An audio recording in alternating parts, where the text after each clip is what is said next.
الحمد لله رب العالمين والصلاة والسلام على أشرف الأنبياء والمرسلين سيدنا ومولانا محمد وعلى آله وأصحابه الأمجاد والتابعين لهم بإحسان إلى يوم المعاد أما بعد.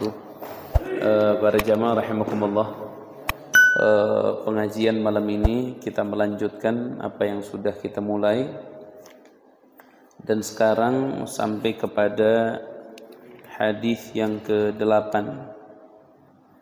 ya, tentang masalah najis anjing. Kemarin sudah dibahas masalah air yang boleh dipakai suci, al-ma'ut tahur illa in taghayyara rihuhu aw ta'mu aw launuhu bi najasatin tahdutsu fi. Sudah kita bahas semua, terutama masalah air mutaghayyir ya.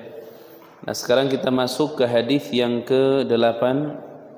Qala Rasulullah sallallahu alaihi wasallam, tuhuru ina'i ahadikum idza walagha fihi al-kalbu ay yaghsilahu 7 marratin ulahunna bit-turab. Akhrajahu Muslim wa fi lafdhin Muslim falyuriqhu wa li Tirmidzi ukhrahunna aw ulahunna. Para jamaah, mohon maaf, Rasulullah sallallahu alaihi wasallam mengajarkan kepada kita kalau ada najis yang berkaitan dengan anjing atau babi, cuman lebih dominan disebutin sama Nabi anjing. Kenapa? Karena anjing hidupnya itu yata'ahal.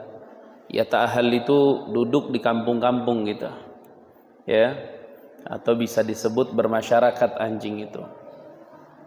Nah, najis yang berkaitan dengan anjing dan najis yang berkaitan dengan babi, atau najis yang berkaitan dengan yang lahir dari anjing dan babi, maka najis-najis tersebut dikatakan di dalam syariat disebut namanya mughalladzah. Artinya mughalladzah ini kalau bahasa kita dibangetkan. Kenapa dikatakan dibangetkan? Karena cara mensucikannya agak sedikit berat gitu. Berbeda dengan najis-najis yang lain. Makanya Nabi Muhammad sallallahu alaihi wasallam di hadis riwayat Abu Hurairah, Nabi sallallahu alaihi wasallam katakan, sucinya wadah salah satu di antara kalian, kalau anjing menyentuhnya atau menjilatnya, maka dengan mencuci 7 kali, salah satu dari yang 7 itu biturab, dengan tanah. Di awal apa di akhir? Kalau lafaz dari Sahih Muslim mengatakan ukhrahunna au ulahunna, dia yang ada tanahnya itu 7, satunya ada tanah, itu boleh di awal, boleh juga di akhir. Yang afdal itu di awal. Kenapa? Karena bukan di awal, mohon maaf. Yang afdal itu sebelum akhir. Mau di pertama boleh, kedua boleh, ketiga boleh, keempat boleh, kelima boleh, keenam boleh. Yang penting jangan terakhir. Kenapa? Supaya cucian terakhir itu menghilangkan najis dan membersihkan tanahnya. Nah, di sini ada pertanyaan, kenapa najis yang berkaitan dengan anjing dan babi itu mensyariatkan salah satunya dengan menggunakan tanah? Ternyata jawabannya, di dalam najis anjing dan babi ini ada jarasim. Jarasim ini apa ya kalau bahasa kita? Kuman apa? Bakteri apa? Kalau dalam bahasa Arab disebut jarasim, jurthum. Jadi di dalam najis anjing dan babi itu ada jarasim, ada kuman-kuman. Dia tidak akan mati kumannya terkecuali dengan tanah. Maka ketika dicampur dengan tanah, itu salah satu cara paling ampuh untuk membunuh bakteri-bakteri dari najis anjing dan babi. Makanya kalau ada orang selalu berkata begini, oh, di dalam Al-Quran itu kan Allah katakan, katanya apa? Bahwa Allah tidak ada menciptakan sesuatu di muka bumi sia-sia. Nah, anjing dan babi ini kalau dilarang semuanya berarti diciptakan oleh Allah apa? Sia-sia. Jawabannya bukan. Anjing dan babi ini diciptakan oleh Allah tidak sia-sia. Kenapa? Karena perintah Allah itu ada 2, ada perintah menjalankan, ada perintah meninggalkan. Nah, saat kita menjauhi anjing dan babi, tidak memakan daging anjing dan babi, berarti kita sedang menjalankan perintah Allah untuk meninggalkan. Nah, pada saat Allah memerintahkan kita meninggalkan, berarti dalam anjing dan babi ada manfaat untuk kita. Apa manfaatnya? Kita menjauhi anjing dan babi. Seperti alatul malahi, alat-alat musik yang diharamkan oleh Allah Subhanahu wa taala. Misal seperti gitar. Nah, kenapa saya ambil contoh gitar? Karena yang paling banyak diulang-ulang oleh kitab, oleh ulama itu gitar. Walaupun, nah, tolong dicatat supaya tidak ada keributan terus. Nih kita kadang-kadang kalau di kita ini dikit-dikit ribut, dikit-dikit ribut. Mohon maaf, ada madhab, kalau tidak salah namanya madhab Imam Daud Al-Zahiri. Di dalam madhab itu gitar dibolehkan. Nah, mungkin ini yang pecinta siapa? Roma Irama siapa? Nah, ini ada pecinta Roma Irama itu mungkin ngikut madhabnya ke situ. Walaupun secara kehati-hatian lebih baik jangan. Ya, ambil pendapat yang kuat bahwa itu diharamkan. Tapi mohon maaf, saya tidak mau bicara ke gitarnya dulu. Saya mau bicara ke alat malahi. Alat malahi yang diharamkan oleh Allah ada manfaat, ada. Manfaatnya apa? Ketika kita meninggalkannya. Seperti racun ada manfaatnya enggak? Ada ketika kita tinggalkan. Jadi ada hukum fi'li, ada hukum tarki, hukum menjalankan sama hukum meninggalkan. Makanya di dalam meninggalkannya Nabi terhadap sesuatu itu jadi hukum. Salah satu contoh yang paling ramai dan populer terkait tentang hadis dhab. Dhab ini sulit terjemahinnya Bapak-bapak. Dhab ini sulit terjemahinnya. Kita selalu menerjemahkan dhab ini biawak. Tapi kenyataannya biawak di kita sama biawak di gurun itu berbeda. Dhab itu. Ya tapi ikut yang banyak aja dah. Nerjemahinnya biawak. Nabi ketika disuguhkan biawak, Nabi SAW meninggalkannya. Itu meninggalkan Nabi itu dibahas oleh ulama. Apakah meninggalkan Nabi itu menjadi hukum bahwa hal itu haram? Ataukah tidak? Nabi tidak menjalankan. Apakah itu menjadi hukum haram? Bahwa ketika Nabi meninggalkan berarti haram. Kenyataannya masalah dhab tidak. Hanya Nabi SAW mengatakan, aku tidak terbiasa. Di kaumku ini tidak terbiasa makanan ini. Nabi SAW tidak makan. Nah, makanya di dalam masalah najasatul kalbi wal khinzir, babi sama anjing, ini ada manfaat. Manfaatnya apa? Ketika kita meninggalkan, menjauhi, kita dapat pahala. Ya, salah satu contoh misal mohon maaf, di rumah kita tidak memelihara anjing, itu salah satu manfaat. Karena ketika memelihara anjing, malaikat rahmat tidak akan masuk ke rumah kita. Berarti ketika anjing tidak ada, malaikat rahmat jadi apa? Jadi masuk. La yadkhulul malaikatu baitan fihi kalbun. Ya, malaikat rahmat tidak akan masuk ke sebuah rumah di dalamnya ada anjing. Di masjid Nabi Muhammad SAW, di Masjid Nabawi dulu anjing masuk ke dalam masjid. Anjing itu masuk ke dalam masjid. Ketika dia membuang kotoran, najis dibersihkan sama sahabat. Artinya anjing itu memang sudah ada. Dan dia yata'ahal, di kampung-kampung itu suka hidup. Tapi memelihara anjing sengaja di rumah kita, lebih baik jangan. Walaupun dalam hukum boleh memelihara anjing untuk memburu, boleh. Ada orang memburu, kalau zaman dulu kan suka memburu ke hutan-hutan itu pakai anjing, lari mereka. Kayak polisi-polisi tuh punya anjing yang itu, anjing apa sih namanya? Anjing apa? Pelacak apa? Tapi masya Allah anjing pelacak. Ada orang kena reruntuhan. Ada longsor tanah waktu itu besar banget. Ada kurang lebih 2 orang ketimbun longsor. Dicari sama anjing pelacak nggak ketemu-ketemu. Polisi lagi pada capek waktu itu. Saya canda sama mereka. Saya bilang ya dikirim anjing pelacak pasti lama. Orang ketimbun saya bilang. Ketimbun tanah bisa dalam kan, bisa meteran. Longsornya besar. Terus Pak Ustadz pengen ketemu cepet-cepet gimana? Ya saya ganti, saya bilang kirimnya cacing pelacak, jadi cuci tanah sudah. Ketawa dia, nggak ada Ustadz cacing pelacak katanya. Oh ya sudah kalau nggak ada, kirain ada. Jangan kalau ketimbun tanah kan ke dalam. Cacing lebih afdal daripada kalb.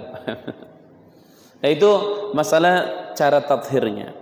Kemudian hadis selanjutnya ke-9, an Abi Qatadah, dari sahabat Abi Qatadah. Ini agak jarang nih, agak jarang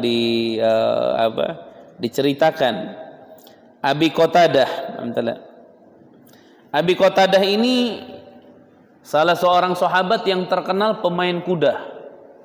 Jadi kalau beliau ikut perang itu pasti di kuda. Abi Qatadah, dan hebat kalau sudah manah itu. Abi Qatadah hebatnya luar biasa. Namanya Abi Qatadah itu Harith. Abi Qatadah itu namanya Harith ibn Rib'i. Dan Abi Qatadah itu termasuk sahabat yang merasakan mukjizat tangannya Nabi Muhammad. Abi Qatadah. Jadi Abi Qatadah pernah ikut perang, bapak-bapak. Kesabet matanya ini, agak nangkis, kesabet matanya. Itu yang sebelah kanan dalam riwayat itu matanya itu jatuh, ngegelantung di pipi. Kayak apa ya? Nahan sakitnya. Itu tangan kirinya megangin mata yang jatuh supaya nggak jatuh ke tanah. Tangan kanannya masih tetap main pedang. Kayak apa kira-kira nih? Coba kelilipan aja gimana rasanya? Hah? Jangan jatuh dulu matanya, kelilipan gimana rasanya? Matanya jatuh. Beres perang, dia datang ke Rasulullah SAW. Abi Qatadah, ya Rasulullah, kenapa? Mata ya Rasulullah jatuh ke bawah matanya, pegang begini. Akhirnya kata Rasulullah SAW, Abi Qatadah, kamu pilih. Apakah kamu mau aku sembuhkan sekarang, tapi di akhirat nggak ada balasan, atau biarkan ngegelantung begitu, tapi di akhirat ada balasan? Kamu pilih yang mana? Kata Abi Qatadah, ya Rasulullah, aku ini berangkat perang, ngorbanin segalanya termasuk nyawa, tujuanku hanya akhirat. Jadi sampai mata ngegelantung begini, tujuanku hanya apa? Akhirat, nggak ada tujuan yang lain. Tapi ya Rasul, kenapa aku datang kepadamu? Karena aku punya anak, punya istri, punya cucu, kesian. Kalau ngelihat saya, ya tasyawwa itu serem. Masa lihat bapaknya, suaminya, kakeknya, matanya ngegelantung? Jadi saya minta tolong disembuhkan, itu bukan karena saya, tapi kesian karena mereka. Senyum Nabi Muhammad mendengar jawaban yang sangat cerdas. Akhirnya diambil oleh Nabi Muhammad matanya. Ngegelantung di matanya, ditempelin ke wadahnya, ke kelopaknya, dimasukin sambil diucap baca Bismillahirrahmanirrahim. Itu nempel lagi seakan-akan mata itu belum pernah keluar. Sampai-sampai ketika Abi Qatadah usianya tua, matanya mulai rabun matanya. Itu yang sebelah kiri matanya itu udah rabun, nggak bisa, tapi yang kanan masih jelas. Kenapa? Karena nempel dengan apa? Tangannya Nabi Muhammad. Makanya kan dalam syama'il itu dalam sejarah dikatakan yadahu tadharu barakatuhuma fil mata'imi wal masyarib. Nabi Muhammad ini fama nafatha ala maridin illa syafahullah. Tidaklah Nabi Muhammad ini mengusapkan tangannya dan membaca nafath. Hati-hati, nafas itu jampe-jampe kalau bahasa sekarang. Ngeludah tapi nggak ada ludahnya. Bismillahirrahmanirrahim. Kalau sekarang kan begitu dibid'ah-bid'ahin. Bid'ah tuh, apaan? Apaan itu? Bid'ah. Ya bukan bid'ah, lu nggak bisa, ngomong aja. Ngomong aja lu nggak bisa, gitu aja. Orang riwayatnya ada. Beres tuh. Set. Itu langsung sembuh. Kalau Nabi sekarang ada, pasti dibid'ahin. Sihir itu. sama kelompok sebagian. Paham betul? Saya kadang-kadang ngerasaan ini beres, balik lagi sembuh. Sampai-sampai ketika cucunya Qatadah ketemu sama cucunya Nabi Sayyidina Hasan. Ditanya cucunya Qatadah, karena orangnya pintar, ditanya, kamu siapa? Ini cucu ketemu cucunya, cucu Nabi, cucu Abi Qatadah. Nabi sama sahabat kan dekat istilahnya, cucunya dekat juga. Ditanya, kamu anak siapa? Kata anaknya itu apa? Ana ibnul ladzi salat ainahu faraddahu al-Mustafa ahsana ma raddi adat kama kanat li awwali waqtiha faya husna ma yadi wa ya husna ma nadhari. Kata anaknya ini, aku ini anak seseorang yang pernah matanya keluar. Akhirnya tangan Nabi Muhammad yang mulia mengembalikan mata itu. Mata itu akhirnya kembali kepada tempatnya seakan-akan tidak terjadi sesuatu apapun. Sehingga mata itu menjadi mata yang terbaik karena nempel dengan tangan yang terbaik. Senyum Sayyidina Hasan mengetahui bahwa ini keturunan siapa? Abi Qatadah. Sahabat Rasulullah sallallahu alaihi wasallam. Nah, beliau syahid ketika perang Uhud. Abi Qatadah syahid ketika perang Uhud. Ikhtilaf ulama, ada yang mengatakan wafatnya Abi Qatadah di Madinah, ada yang mengatakan wafatnya Abi Qatadah di Kufah. Intinya Abi Qatadah salah seorang sahabat Nabi yang mulia yang memiliki kelebihan yang luar biasa. Abi Qatadah radhiyallahu taala anhu, beliau mengatakan begini, anna Rasulullah sallallahu alaihi wasallam, sesungguhnya Rasulullah sallallahu alaihi wasallam qala, berkata Nabi Muhammad. Apa perkataan Nabi Muhammad? Fil hirrati, tentang kucing. Jadi Nabi ini berbicara tentang kucing. Kucing itu bagaimana sih? Gitu.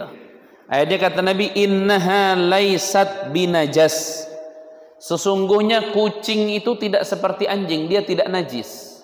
Kucing itu hewan yang hidup kalau kita sentuh tidak najis dia.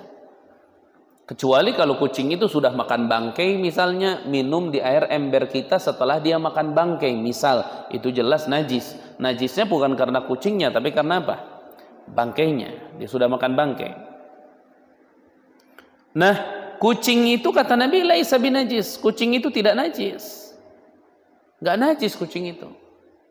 Sampai Nabi kata innama hiya minat tawafina alaikum. Sesungguhnya kucing itu adalah hewan yang selalu muter-muter di antara kalian. Biarkan.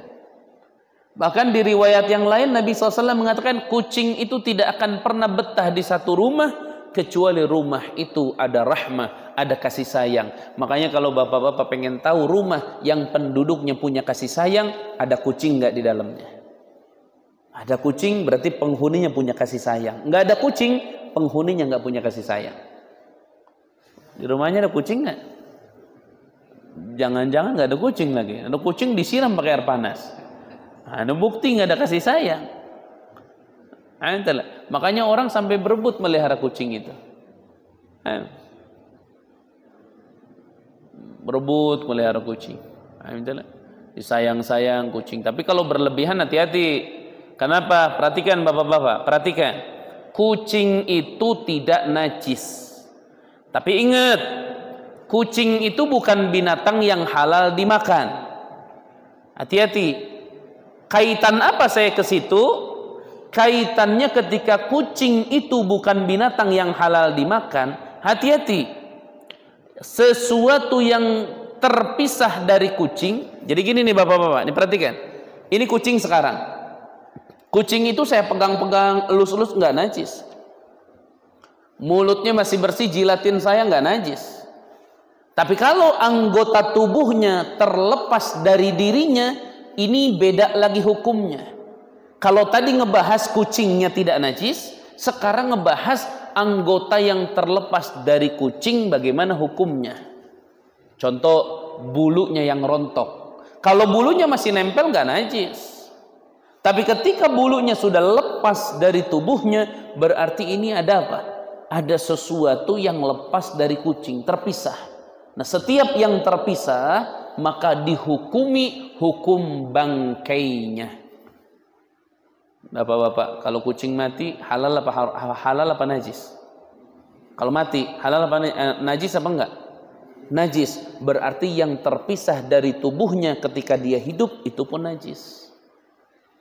Nggak bisa. Kalau bulu kambing suci ketika dipisah. Kenapa? Karena hewannya hewan suci. Kalaupun disembelih apa?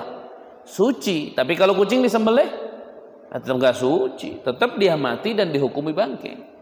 Makanya bulu kucing itu hukumnya najis ketika terpisah.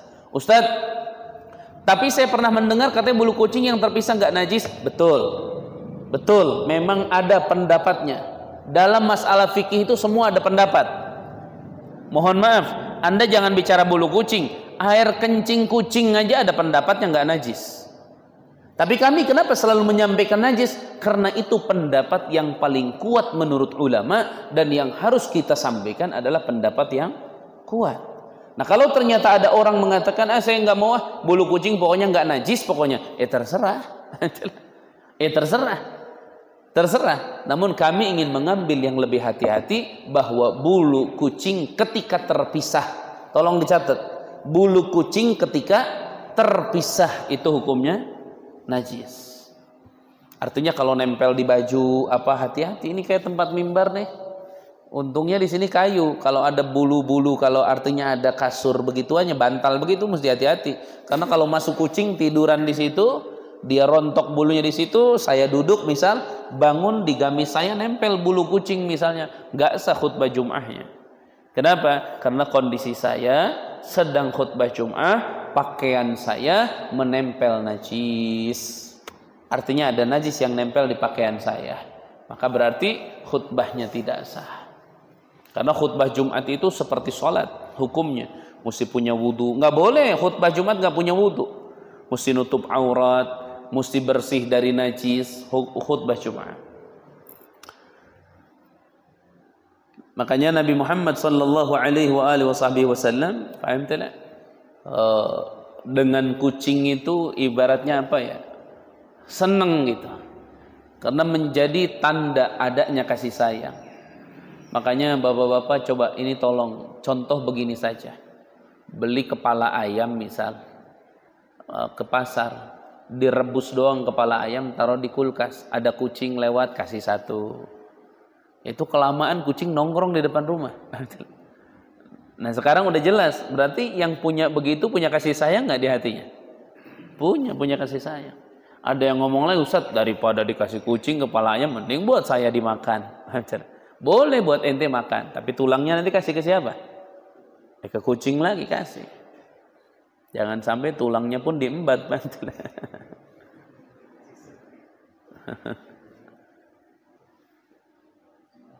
Taib. Kemudian selanjutnya yang berkaitan masalah najis. Perhatikan nih, yang berkaitan masalah najis. Ini masih berkaitan masalah najis. Wa an Anas ibn Malik, dan dari sahabat Anas ibn Malik. Anas ibn Malik sudah sering kita ceritakan, ya. Beliau termasuk sahabat paling panjang umurnya. Wafatnya itu tahun 93 Hijriyah. Jadi 93 Hijriyah ini umurnya di atas 100 tahun. 93 Hijriyah Anas bin Malik meninggalnya. Dan Anas bin Malik termasuk sahabat yang mendapatkan mukjizat Nabi, tapi dari sisi doa. Karena ketika Anas bin Malik diantarkan oleh ibundanya ke rumah Nabi masih kecil untuk dijadikan pembantu atau bahasa kita khadim, kata ibunya, ya Rasulullah, ini putraku jadikan khadim. Jadikan khadim aja di sini. Akhirnya kata Nabi Muhammad, ya sudah, jadi khadim. Tapi ya Rasul, aku sebelum nyerahin anakku, aku minta dulu didoain 4 aja, nggak usah banyak-banyak. Kata Nabi Muhammad, doa yang pertama apa? Tolong doakan anakku ini panjang umur. Kata Nabi, amin. Akhirnya panjang umur. Yang kedua apa? Tolong doakan anak saya ini biar banyak hartanya, rezekinya biar berkah. Amin. Anas bin Malik makanya kaya. Orang lain kurma itu kalau musim nyiram itu mesti cari air, tapi kurmanya Anas bin Malik Allah kirim hujan khusus. Sampai kurmanya tuh aneh. Yang lain kurma itu setahun sekali panen, punya Anas bin Malik setahun 2 kali. Masyuf. Kalau sudah adanya keberkahan begitu. Walaupun sebagian saudara kita nggak percaya berkah, biarin dah, udah nggak apa-apa, nggak usah peduli dah. Nah akhirnya yang ketiga kata ibunya, kalau bisa ya Rasul doa ke yang ketiga. Apa? Doakan biar banyak keturunannya. Makanya Anas bin Malik anaknya banyak. Dalam salah satu riwayat sampai anaknya itu 204. Kok buset? Sebagian riwayat mengatakan anaknya itu 150. Anaknya. Oh emangnya. Kok buset betul itu anak. Karena buset ada doa Nabi. Ada doa Nabi. Pokoknya anaknya banyak. Itu semuanya laki-laki kecuali perempuan 1. Anas bin Malik. Bayangin coba ketika terjadi tufan, bukan tufan, apa namanya, wabak itu apa sih yang kemarin tuh? Corona tuh namanya apa? Enggak, bukan Covid sebutannya sih namanya. Virus ya? Virus. Ketika terjadi virus itu di Madinah, terjadi tuh taun namanya. Itu anak dan cucunya Anas bin Malik sehari yang wafat 80 orang. Keturunan Anas bin Malik wafat sehari 80 di musim taun itu. Dilaporkan ke Anas bin Malik, ini anakmu meninggal, cucu meninggal, totalnya 80. Kata Anas bin Malik, walillahi ma'ata walillahi ma'akhad. Artinya Allah yang ngasih ke saya, sekarang Allah lagi yang ambil, nggak apa-apa. Sampai Anas bin Malik ini nggak kenal cucunya, ini cucunya yang keberapa, cucu dari siapa. Ya bayangin aja anaknya segitu, gimana? Kita aja kalau punya anak 20 di Cigombong udah masuk ini nominasi nih. Berapa anaknya? 20. Satu-satunya punya anak 5, berarti jadi berapa? 100, cucu 100, bayangin. Siapa ini? Cucu anak yang mana? 100. Berkah. Akhirnya ibunya Anas bin Malik ngomong, ya Rasulullah doakan yang keempat. Apa doanya? Doakan putraku Anas ini biar masuk surga. Kata Rasulullah, amin. Tuh Anas bin Malik minta didoain begitu sama ibunya. Makanya kita minta doa sama kiai, sama ajengan, sama guru misalnya dengan doa-doa baik, boleh. Ustaz doain dah biar rezeki Anda berkah, boleh. Ustaz doain dah biar panjang umur, boleh. Ustaz doain biar banyak anak, boleh. Paling guru nanya, anak siapa nih? Anak inti apa anak mertua? Mesti ditanya gitu. Ustaz doain apa biar masuk surga, saling mendoakan. Ij'al lisana ghairika yad'u laka fa innaka la ta'si bi lisani ghairik. Nabi Musa alaihissalam ketika meminta petunjuk kepada Allah, duhai Allah Tuhanku, bagaimana caranya aku berdoa kepadamu sehingga doaku diijabah? Kata Allah, duhai Musa, berdoalah kepadaku dengan lisan yang engkau tidak bermaksiat kepadaku dengan lisan itu. Nabi Musa alaihissalam bertanya, ya Allah kalau begitu siapa yang tidak bermaksiat dengan lisannya? Semua orang ngalamin bermaksiat dengan lisannya, apalagi kita ini sosok Nabi ngucapin begitu. Mikirkan umat kalau Nabi itu. Jadi kalau bahasa kita Nabi Allah, gimana orang berdoa dengan lisan yang tidak dipakai maksiat olehnya, sementara manusia pada umumnya apa? Ngalamin maksiat dengan lisannya. Akhirnya kata Allah Subhanahu wa taala, ya Musa, ij'al ghairaka yad'u laka fa innaka la ta'sini bi lisani ghairik. Wahai Musa, jadikanlah olehmu orang lain itu berdoa kepadaku untukmu, karena sesungguhnya engkau ini tidak maksiat kepadaku menggunakan lisan orang lain. Mohon maaf, saya dengan lisan saya maksiat, aduh udah nggak kehitung. Tapi saya pernah nggak pakai lisan punya bapak-bapak untuk maksiat kepada Allah? Jadi saya mau maksiat kepada Allah, tapi pakai lisan bapak-bapak, pernah nggak? Nggak pernah. Berarti ketika bapak-bapak mendoakan saya minta Anda mendoakan saya, berarti saya sedang berdoa kepada Allah dengan lisan yang saya nggak pernah pakai maksiat, begitu. Dan itu doa yang mustajab. Makanya Nabi Muhammad sallallahu alaihi wasallam menyampaikan salah satu doa mustajab apa? Ad-du'a li akhika an dhahril ghaib. Doa untuk saudaramu ketika mereka tidak mengetahuinya, itu doa paling mustajab. Kayak contoh tadi Pak Ustadz Sumarli habis sholat mendoakan kita ikhwan Palestina. Orang Palestina kan nggak tahu kita di sini mendoakan, dan mereka saudara kita. Itu doa mustajab kata Nabi Muhammad sallallahu alaihi wasallam. Ya. Makanya di antara pengantar doa mustajab adalah pertama mendoakan orang tua terlebih dahulu, kedua mendoakan orang lain, baru mendoakan diri kita. Pengantar doa mustajab. Makanya orang-orang yang memahami itu selalu berdoa untuk orang lain dulu aja, baru untuk dirinya di akhir. Ya, itu keafdolannya. Nah, riwayat Anas bin Malik ini apa kata Anas bin Malik nih? Jaa a'rabiyun, telah datang seorang A'rabi. Ini kalau ngaji ilmu hadis, bapak-bapak, ini disebut namanya mubhamatul hadis.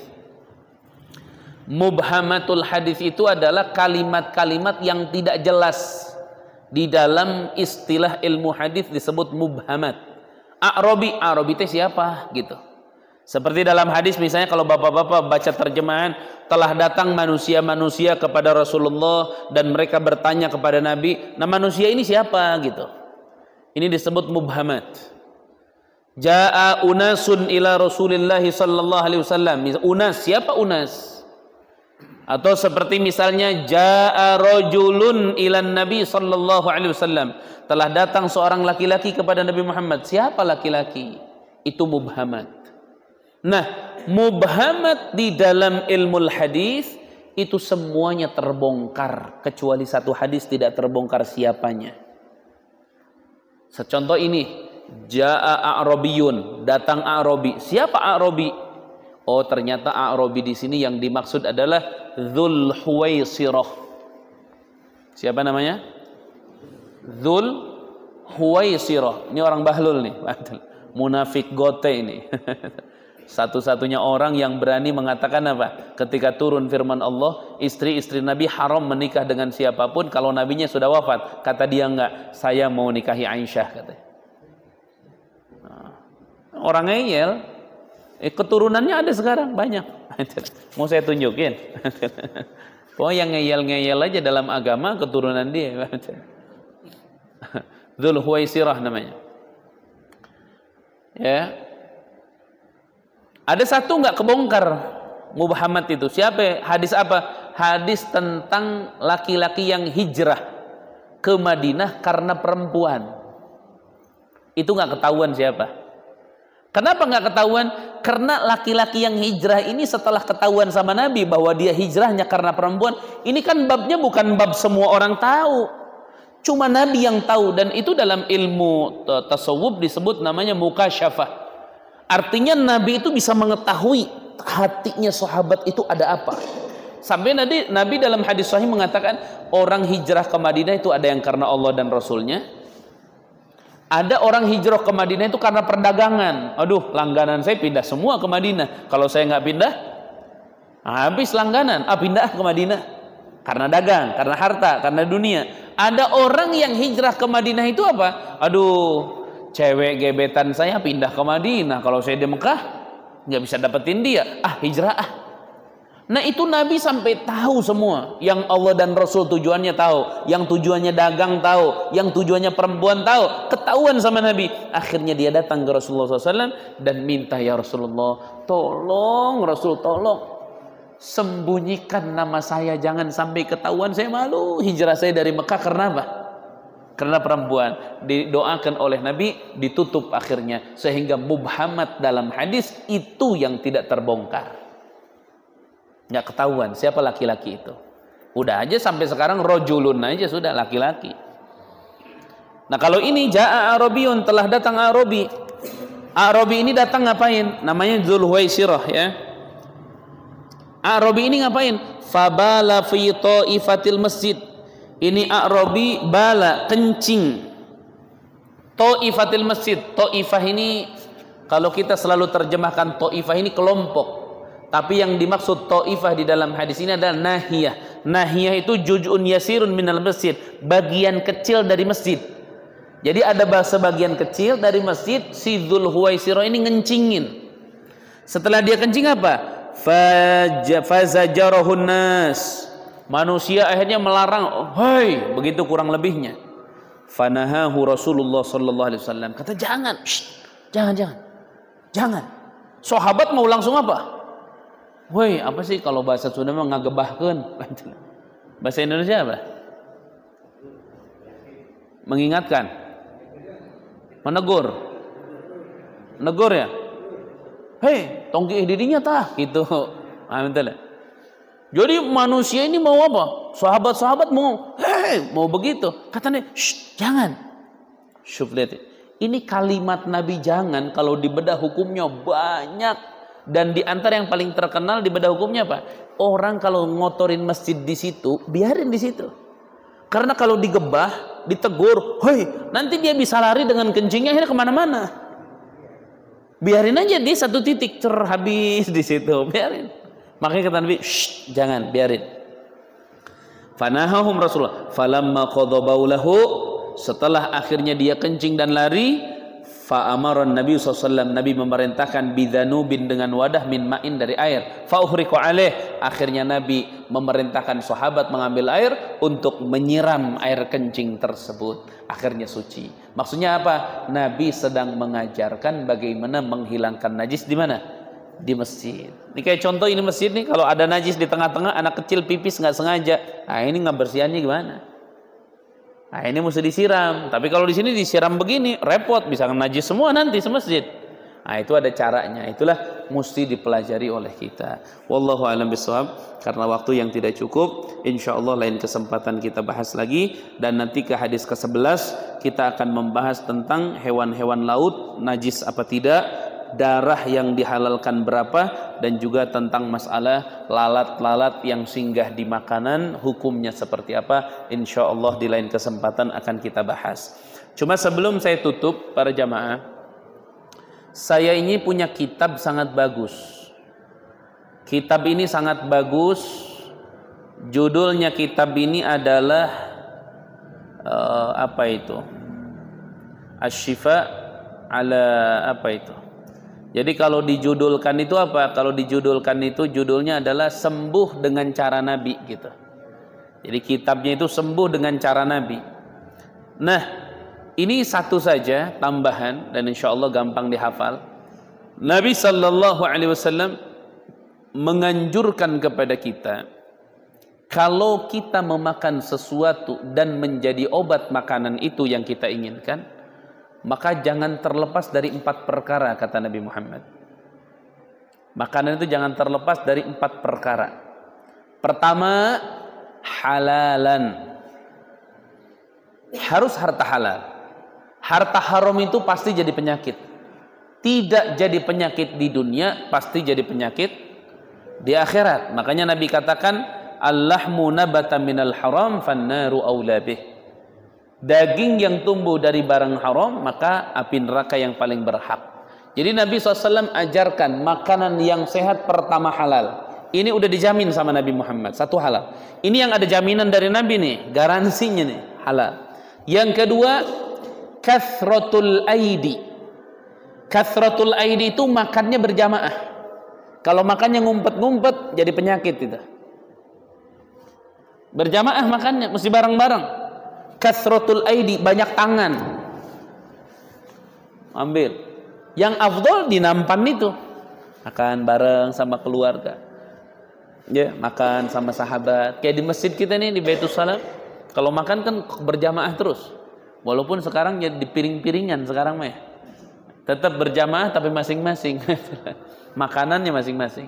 Itu kata Nabi, kathratul aidi, banyaknya tangan ketika makan itu menjadi penyebab makanan itu obat. Jadi obat makanan. Yang ketiga, samillah.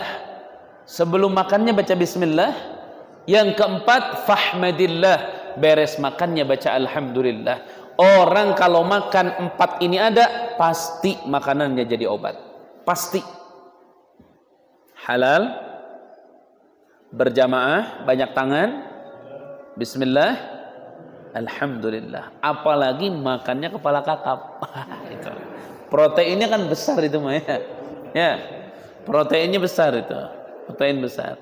Tapi kemarin Jumat alhamdulillah ada yang dapat hidayah. Beli kepala kakap akhirnya. Ya Masya Allah. Cuman sayang sekali ngadep. Masya Allah. Enggak, mohon maaf Bapak. Jadi 4 ini obat dari Nabi Muhammad SAW. Jadi yang pertama adalah halal. Berarti yang haram bakalan jadi apa? Penyakit. Udah, yang haram-haram tinggalin sudah. Ada barang-barang haram tinggalin. Pintu halal lebih luas daripada pintu haram. Halal. Yang kedua, berjamaah. Nanti kalau makan jangan ngumpet-ngumpet. Coba beli bakso, ngumpet aja sendiri, pasti sakit perut, jadi penyakit. Tapi kalau semangkok bareng-bareng sama anak, sama istri bareng-bareng, jadi banyak aidi itu, ini nyuk, insya Allah jadi obat. Nah itu kasratul aidi. Yang ketiga, samillah, baca bismillah dulu bareng-bareng. Bismillah dulu. Bismillahirrahmanirrahim. Yang keempat, alhamdulillah ketika beres. Halas, ini jadi dawa. Inilah tanemin ke keluarga kita biar semua makanan-makanan yang masuk ke perut kita jadi makanan yang mengandung obat untuk diri kita. Ya, insyaallah dawamkan itu, dan mohon maaf saya mau langsung jalan karena ada acara di Tangerang jadi harus jalan. Wallahu a'lam bishawab. Bismillahirrahmanirrahim. Alhamdulillahirabbil alamin. Allahumma shalli wa sallim ala sayyidina Muhammad wa ala sayyidina Muhammad. Allahumma arzuqna ilman nafi'a. Allahumma arzuqna fahman wasi'a. Allahumma arzuqna qalban khashi'a. اللهم ارزقنا رزقا حلالا طيبا واسعا بلا حساب ولا عتاب ولا تعب ولا نصب برحمتك يا ارحم الراحمين وصلى الله على سيدنا محمد وعلى اله وصحبه وسلم والحمد لله رب العالمين. السلام عليكم ورحمة الله وبركاته.